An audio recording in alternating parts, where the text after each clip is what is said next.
அகிலமெங்கும் உள்ள தமிழ் நேயர்கள் அனைவருக்கும் பரம்பரை ஜோதிடர் உங்கள் மனோ பாலாஜியின் அன்பான வணக்கம். ரிஷபராசி அன்பர்களுக்கு குரு பகவானின் பெயர்ச்சி.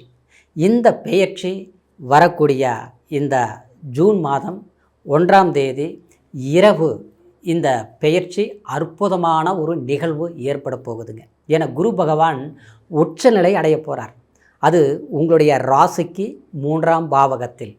இந்த காலகட்டம் உங்களுடைய வாழ்க்கையில் எப்பேற்பட்ட ஒரு புதிய மாற்றம் அப்படின்னா தொழில், குடும்பம், பொருளாதாரம், திருமணம், எதிர்பார்க்கக்கூடிய சில நல்ல விஷயங்கள், வாழ்க்கை சார்ந்த விஷயங்கள் நமக்கு எந்த அளவுக்கு சாதகமாக ஏற்பட போகுது அப்படிங்கிறத பற்றி இந்த பதிவில் இப்போ நம்ம தெளிவாக பார்க்க போகிறோமுங்க. ஃபஸ்ட் டைம் பார்க்குறவங்களா இருந்தீங்கன்னா சப்ஸ்கிரைப் பண்ணி பெல் பட்டன் அழுத்தி ஆல் ஆப்ஷன் கொடுங்க. ரிஷபம் பூமி தத்துவ ராசி அப்படின்னா இது விளையும் பூமி. ரிஷபத்தில் பிறந்தவங்க பார்த்தோம்னா 4 பேர் மதிக்கிற மாதிரி நம்ம இருக்கணும், நம்ம வேலையை நம்ம கச்சிதமாக செய்யணும், அடுத்தவங்க நம்மளை பார்த்து எந்த ஒரு குறை சொல்லக்கூடாது அப்படின்னு நினச்சே வாழக்கூடியவங்க தான் ரிஷபராசிக்காரர். அதே நேரத்தில் குடும்பத்து மேலே ரொம்ப அக்கறை வச்சுருப்பீங்க, அம்மா மேலே ரொம்ப பற்று கொண்டவங்களாக இருப்பீங்க. அது மட்டும் கிடையாதுங்க, நம்மளுடைய பிறந்த ஊர், பிறந்த மண்ணுங்கிற ஒரு நிலையை எப்பவுமே மாறாமல் பண்போடு நடக்கக்கூடியவங்க, கண்ணியமாக நடக்கக்கூடியவங்க இந்த ரிஷபராசிக்காரரு. அதனால தான் தனராசி, மகாலட்சுமி தத்துவ ராசின்னு சொல்லுவோம் இந்த ரிஷபராசி. அப்பேற்பட்ட இந்த ரிஷபராசி அன்பர்கள் சமீப காலகட்டங்களில் சில மனசளவில் சில பாதிப்புகள் அடைஞ்சிருப்பீங்க. அது கிரக பயிற்சிகளால் ஏற்பட்ட சில மாற்றங்கள். சில பேருக்கு பார்த்தோம்னா தொழிலில் பிரச்சனை, இன்னும் சிலருக்கு குடும்ப ரீதியில் சில சிக்கல்களை சந்திச்சிருப்பீங்க. காரணம் என்ன? புத்திர பாக்கியத்தினால் சில தடைகள், எதிர்பார்க்கக்கூடிய சில விஷயங்கள் நம்மளால் கரெக்டான நேரத்தில் செய்து முடிக்க முடியல. 100% செய்யக்கூடிய ஒரு வேலை 90% ஓகே பண்ணிட்டோம், அந்த 10% ஃபெயிலியர் ஆகிப்போச்சு, சக்ஸஸ் பண்ண முடியல. இது பிஸ்னஸ் மட்டும் சொல்லலைங்க, சிலருக்கெல்லாம் வாழ்க்கை திருமணம் சார்ந்த விஷயங்களே கூட சில குளறும்படி சில சிரமங்கள் ஏற்பட்டது உண்டு. ஆனால் இந்த காலகட்டம் அப்படிலாம் ஆகிறதுக்கு என்ன அப்படி காரணம்னா கிரக பயிற்சிகள் தான். கிரக பயிற்சிகள் நமக்கு சாதகமாக இருக்கும்போது சில நன்மைகள் நமக்கு ஆட்டோமேட்டிக்காக உருவாகும். அதே ஒரு பாதகமான நிலையில் அந்த கிரக பயிற்சிகள் சஞ்சாரம் பண்ணும்போது சில விஷயங்கள் நம்ம எவ்வளோதான் முயற்சிகள் எடுத்தாலும் அதை நம்மளால் பண்ண முடிகிறதில்ல. சில தவறுகளே பண்ண மாட்டோம், ஆனால் சில தவறு பண்ணின மாதிரி நம்ம மேலே வந்துடும். நம்ம உண்மையாக இருப்போம், ஆனால் நம்மளை மற்றவங்க புரிஞ்சுக்க மாட்டாங்க. குடும்பத்தில் இருக்கிறவங்களே நம்மளை உணர மாட்டாங்க. புரியுங்களா? என்னவோ கடமைக்கு வாழ்கிற மாதிரி நம்மளுடைய மனசுக்கே சில நேரங்களில் உருவாகிறதுக்கு சில கிரக பயிற்சிகள் தான். அப்போது அந்த சூழ்நிலையில் பார்த்துட்டோம்னா இந்த ஜூன் மாதம் 1ஆம் தேதி இரவு ஏற்படக்கூடிய இந்த குரு பகவானின் உச்ச பயிற்சி. ஏன்னா உங்களுடைய ராசிக்கு குரு பகவான் லாபாதிபதியாகவும் வருவார், 8ஆம் அதிபதியாகவும் வரக்கூடியவர் தான் குரு பகவான். லாபஸ்தானம் ஒரு மனிதனுக்கு இந்த குரு பகவான் தான் கௌரவம், புத்திரபாகியம், திருமண யோகம். அது மட்டும் கிடையாதுங்க, பணம், செல்வாக்கு, தனம் சார்ந்த விஷயங்கள் எல்லாமே உருவாக்கி கொடுக்கக்கூடியவர் குரு பகவான். அந்த குரு பகவான் நல்ல ஸ்தான பலத்தில் இருக்கும்போது சக்ஸஸ். ஆனால் இப்போ 3ஆம் பாவகத்துக்கு வராரு. சரிங்களா? 3ஆம் பாவங்கிறது என்ன? முயற்சி ஸ்தானம், பின் சகோதர ஸ்தானம், பயணங்களை குறிக்கக்கூடிய ஸ்தானம் கூட சொல்லலாம், நம்மளுடைய தைரிய ஸ்தானம் ஆச்சுங்களா? அந்த ஸ்தானத்தில் உச்சமடையும் போது நீங்கள் வெளிநாடு போகணும்னு நினச்சிருப்பீங்க, சிலரெல்லாம் பொய்யிருப்பீங்க, என்னவோ சம்பாரிச்சுங்க அடுத்தவங்க கையில் கொடுத்துட்டு இன்றைக்கி அம்போன்னு நின்றுட்டுருக்கிறேன் அப்படிங்கிற மாதிரி இருக்கும். சிலர் பார்த்தோம்னா எல்லாம் இருக்குங்க, இன்றைக்கி குடும்ப வாழ்க்கையில் கணவன் மனைவிக்குள்ளே தேவையில்லாத பிரச்சனைகள் உருவாகி இன்றைக்கி பெரிய இடைஞ்சலை சந்திச்சுட்ருக்குறோம் அப்படிங்கிற ஒரு சூழ்நிலை இருக்குது. இந்த மாதிரி சில சிக்கல்கள் எல்லாமே முடிவு அப்படின்னா, அதாவது அந்த பிரச்சனைக்கு தீர்வு ஏற்படக்கூடிய ஒரு கால நேரத்தை இந்த குரு பகவான் உச்ச நிலையிலிருந்து உங்களுக்கு ஒரு கம்பீர ஒரு ஸ்தானாதிபதி, உங்களுக்கு ஒரு வலுவான ஆற்றலை கொடுக்கக்கூடிய ஒரு காலம்.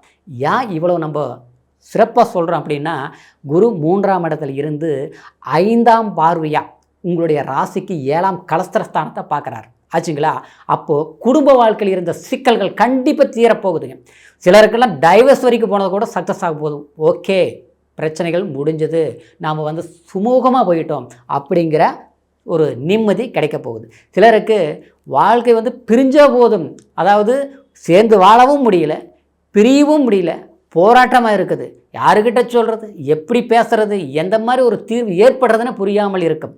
ஆக மொத்தத்தில் 4 பேருக்கு மத்தியில் சிரிக்கிற மாதிரி சந்தோஷம் இருக்கிற மாதிரி இருக்கிறோம். ஆனால் நம்ம மனசுக்குள்ளே கண்ணீரோடு வாழக்கூடிய ஒரு சூழ்நிலையாக இருக்குது. என்ன பாவம் செஞ்சோம் அப்படிங்கிற ஒரு மன அழுத்தம் இருக்கக்கூடியவங்களுக்கு நிச்சயமாக சில பிரச்சனைகளை நீங்கள் ஈஸியாக தீர்க்க போகிறீங்க. அந்த 7ஆம் பாவகத்தில் 5ஆம் பார்வையாக பார்க்கக்கூடிய குரு, இது 7ஆம் இடங்கிறதுங்க திருமண வாழ்க்கை மட்டும் கிடையாதுங்க. ஆச்சுங்களா? கூட்டாளி, நண்பர்கள், யார் மேலே நம்ம அதிகமாக பாசம் வச்சுருக்கிறோமோ அந்த பிரிவுகளை சந்தித்தவங்க இணையக்கூடிய ஒரு காலகட்டத்தை ஏற்படுத்தி கொடுக்கும் உங்களுடைய முயற்சினால். சரிங்களா? அது மட்டும் கிடையாதுங்க. அதாவது 7ஆம் பார்வையாக உங்களுடைய ராசிக்கு 9ஆம் இடத்தை பார்க்குறார் குரு பகவான். சரிங்களா? 9ஆம் இடம்ங்கிறதுங்க பாக்கியஸ்தானத்தை பார்க்குறார். பாக்கியஸ்தானங்கிறது நமக்கு கிடைக்கணும்னு இருக்குது பார்த்தீங்களா? அது எல்லா நேரத்துலையும் கிடைக்காதுங்க. ஆனால் கிடைக்கக்கூடிய நேரத்தில் கண்டிப்பாக நம்மளுடைய முயற்சி எடுக்கும்போது கிடைக்கும், நடக்கும். ஆச்சுங்களா? ஆனால் அந்த நேரம் வரணும்னு சொல்லும்போது அது சாதகமாக இருக்கக்கூடிய கிரக பயிற்சி. ஆனால் இப்போ சாதகமாக ஏற்பட போகுது.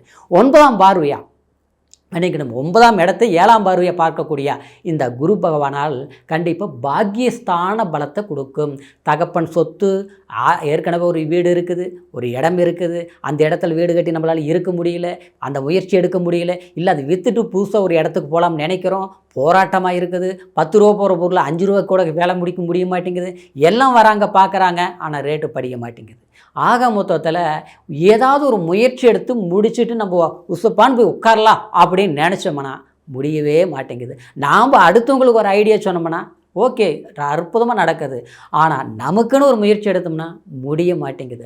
ஆரோக்கியத்துலேயும் பார்த்தோம்னா ஏதாவது ஒரு தொந்தரவுகள் வந்துட்டு இருக்குது. நிம்மதியே இல்லை. குடும்பத்துக்குள்ளே எல்லாரும் உட்காந்து சந்தோஷமாக பேசுகிற அளவுக்கு நிம்மதி இல்லை. ஏதாவது ஒரு பிரச்சனைகள் வருது. ஒருத்தர் சொன்னால் ஒருத்தருக்கு ஏற்றுக்க மாட்டேங்கிறாங்க. சங்கடங்கள், சலிப்புகள் உருவாகக்கூடிய காலமாகவே மாறிட்டு இருக்குது. இது எல்லாமே எப்போதோ ஒரு சமரசம் உருவாகும் அப்படின்னு எதிர்பார்த்துட்டு இருந்த ரிஷபராசி அன்பர்களுக்கு இந்த குரு பகவானின் பயிற்சி நிச்சயமாக ஒரு நிம்மதியும், ஒரு சந்தோஷத்தையும், ஒரு செல்வாக்கு யோகத்தையும், அதாவது ராஜ யோகத்தையும் உருவாக்கக்கூடிய ஒரு பலம் பொருந்திய காலம் இந்த பெயர்ச்சி. சரிங்களா? அது மட்டும் கிடையாதுங்க. இந்த குரு பகவானின் பெயர்ச்சி இன்னொரு விதத்தில் பார்த்தோம்னா 3ஆம் பாவகத்திலிருந்து 9ஆம் பார்வையாக, அதாவது உங்களுடைய ராசிக்கு லாபஸ்தானத்தை பார்க்குதுங்க. ஒரு மனிதனுக்கு கண்டிப்பாக நம்ம என்ன தான் உழைச்சாலும் கிடைக்கக்கூடிய வருமானம் கிடைச்சா தான் நாம் நினைக்கக்கூடிய சில நல்ல விஷயங்களை செய்து முடிக்க முடியும். இது வரைக்கும் எல்லாம் சம்பாரித்தோம், மிச்சமிக்க முடியல. 10 ரூபா சம்பாரித்தா 20 ரூபா செலவு. அந்த செலவுகள் கண்டிப்பாக குறையும். ஆதாயமான சில நல்ல விஷயங்கள் பண்ணுவீங்க. நமக்கு வரவேண்டிய பணம் வந்து சேரும். எதிர்பார்க்கக்கூடிய ஒரு வேலை திருப்திகரமாக அமையும். வேலையில் இருக்கக்கூடிய சில சிக்கல்களை தீர்க்கக்கூடிய ஒரு காலமாக இருக்கும். தூரதேச பிரயாணங்களால், அயல்நாடு பிரயாணங்களால் சக்ஸஸ் பண்ணுவீங்க. ஒரு புது பொலிவுடன், ஒரு புத்துணர்ச்சியோட, ஒரு மகிழ்ச்சியோட வாழக்கூடிய ஒரு தருணமான காலமாக இந்த குரு பகவானின் பெயர்ச்சி இருப்பதால் கண்டிப்பாக சுப வாழ்க்கை, மன வாழ்க்கை, எல்லா சுக பாக்கியங்களும் இந்த குரு பகவான் உங்களுக்கு சிறப்பை கொடுக்கக்கூடிய பெயர்ச்சியாக அமைகிறதுனால முயற்சி எடுங்க.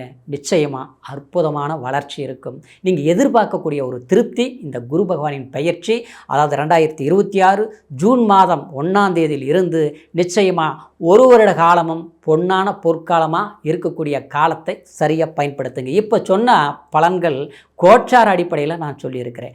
கோச்சாரங்கிறது உங்களுடைய ராசியை வச்சு சொல்லியிருக்கிறேன். இருந்தாலும் உங்களுடைய லக்னம் என்ன தசா புத்தி நடக்குது, என்ன ஆந்திரம் சூட்சமம் நடக்குது அப்படிங்கிறது உங்களுடைய பிறப்பு ஜனன ஜாதகத்தில் தான் முழுமையான பலன்களை தெரிஞ்சுக்க முடியும். அப்படிங்கிற ஒரு காரணத்தினால இது வரைக்கும் உங்களுடைய ஜாதகம் பார்க்காமல் இருந்து நம்மக்கிட்ட பார்க்கணும்னு நீங்கள் விரும்புனீங்கன்னா கீழே இருக்கிற நம்பருக்கு உங்களுடைய பிறந்த தேதி, பிறந்த நேரம், பிறந்த ஊர், இது 3ஐயும் தெரியப்படுத்தி எந்த தேசத்தில் இருந்தாலும் ஆன்லைன் மூலியமாக கூட முழுமையான பலன்களை தெரிஞ்சுக்கலாம். ஆமாங்க, ஒவ்வொரு ஜாதகத்திலையும் நம்மளுடைய என்ன தசாபுத்தி இருக்குதோ அதுக்கு தகுந்த மாதிரி தாங்க நம்மளுடைய பலன்கள் இருக்கும்.